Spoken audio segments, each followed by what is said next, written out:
एक बार एक वैज्ञानिक ने एक टिड्डे को पकड़ा और उसे अपनी आवाज़ पे छलांग लगाना सिखाया। वैज्ञानिक टिड्डे से कहता, कूदो टिड्डा। उसकी आवाज़ सुनते ही जोर से छलांग लगा देता। अब वह वैज्ञानिक था तो प्रयोग करना बनता ही था। उन्होंने टिड्डे की छलांग पे प्रयोग किया। वैज्ञानिक ने उसकी एक टांग तोड़ दी और फिर बोला, कूदो। अब टिड्डे की छलांग दूरी कम हो गई। वैज्ञानिक ने उसकी दूसरी टांग तोड़ दी और फिर बोला, कूदो। टिड्डे की छलांग और कम हो गई।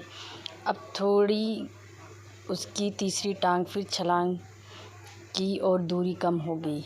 एक एक करके बेचारी टिड्डी की सारी टांग तोड़ दी गई।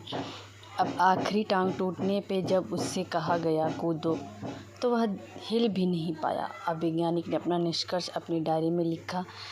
जानते हो उसने क्या लिखा? जब टिड्डी की एक टांग तोड़ी गई तो वह थोड़ा बहरा हो गया। जब उसकी दूसरी टांग तोड़ी गई तो और भी बहरा हो गया। हर टांग टूटने के साथ वो और बहरा होता गया और सारी टांग टूटने के बाद वह बिल्कुल ही बहरा हो गया। अब ज़ोर ज़ोर से चिल्लाने का भी उस पर कोई असर नहीं हुआ।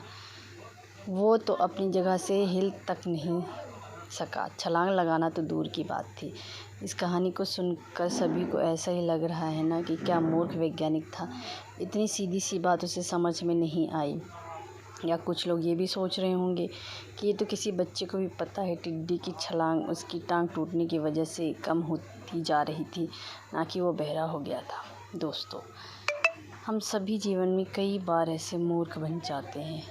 कई बार जीवन में दो घटनाएं एक साथ ऐसी घटती हैं कि उनका एक दूसरे से कोई संबंध होता ही नहीं, फिर भी ऐसा लगता है कि गहरा संबंध है। कभी कभी दिखता कुछ और है लेकिन समझ कुछ और आता है और वास्तव में होता कुछ और है। इसलिए अगर पछताना नहीं है तो जीवन में हमें जल्दबाजी में कोई निर्णय नहीं लेना चाहिए।